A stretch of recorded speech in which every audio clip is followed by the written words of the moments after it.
I used to do this when I was 11 years old. You know, Jim Palmer, Thurman Munson is my catcher. We're here with Joel Sherman, Dave Valley. Who do you have, Joel? What do you think? Well, first of all, I think that the fact we've been doing this now for a couple of years is valuable. You know when it's going to be most valuable, maybe beyond me and you doing the shows, is for future Hall of Fame voters. Because we have all-stars, but that's a half-season thing. Well, we'll be able to look back now and say, oh, that player was a 5-time first team All MLB and a 3-time second team, and we'll have some context. So I do think it will help, the way it helps NBA writers, right, with first team, second team, third team, it will help future Hall of Fame voters determine who they're put on their ballot. And I think it's also, let me just throw in because that's a good point.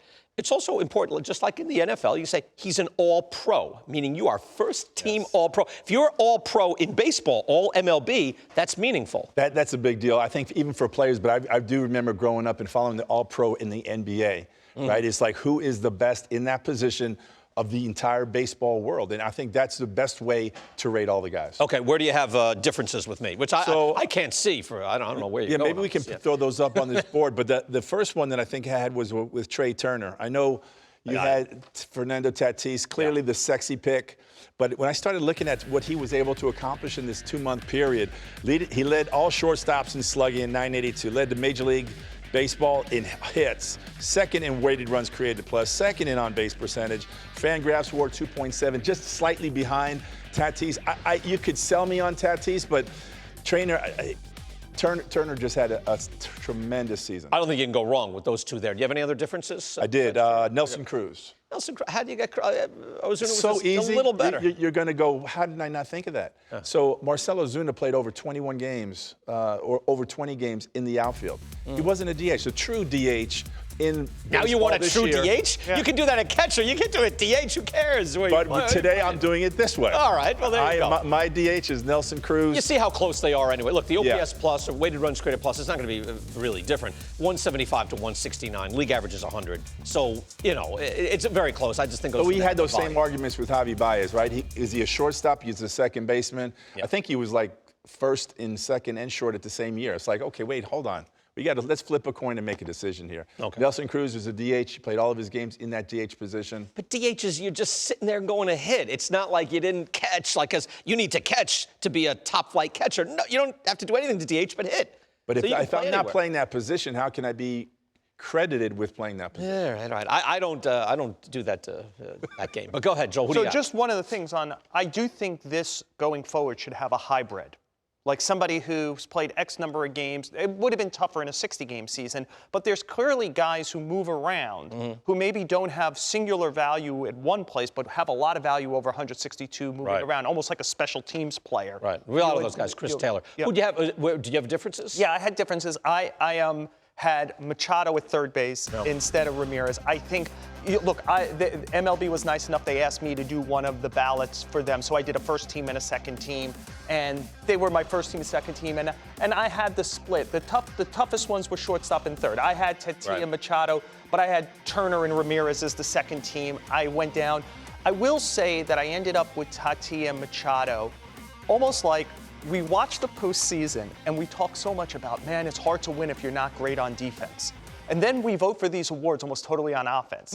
And to me, when I was trying to split the hairs at those two positions, I said, you know what? Tatis and Turner are close enough offensively that I'm going to go with the better defender. And Machado and Ramirez are close enough offensively. I'm going to go with the better defender. And I ended up with the better defender at both positions. Yeah, except if you're really going defense at short, at least with the leading defensive metric, not all of them, you'd go with Dansby Swanson. Swanson also was like the #1 base runner in the game. That's where it got. I did the same tie break you did, but that's tricky. But I thought there was enough of a gap and Swanson had a terrific year, and Story had a terrific year, and Seager. It's really a gifted period for shortstops.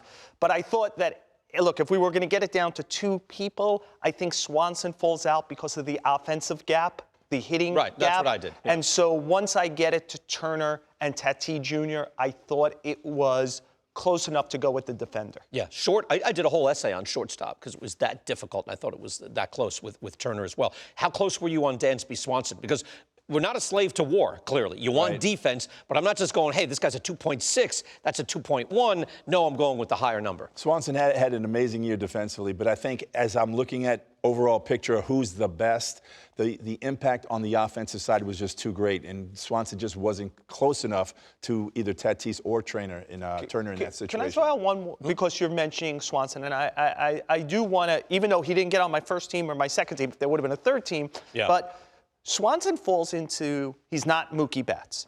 But like when you watch Mookie Betts play, you realize he has an impact on the game every day in some way. Like even if he has a bad day at the plate, he runs the bases well, he defends well, etc.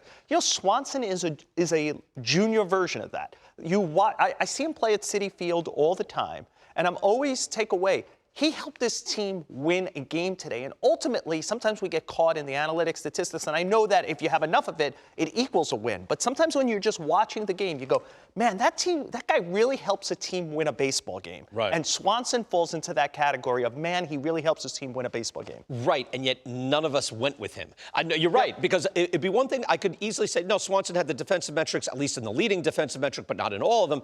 But the fact that he had such a great base running year gives us that, like, Mookie Betts in the playoffs feel where, no, this guy's winning games in a lot of smaller ways that we don't see.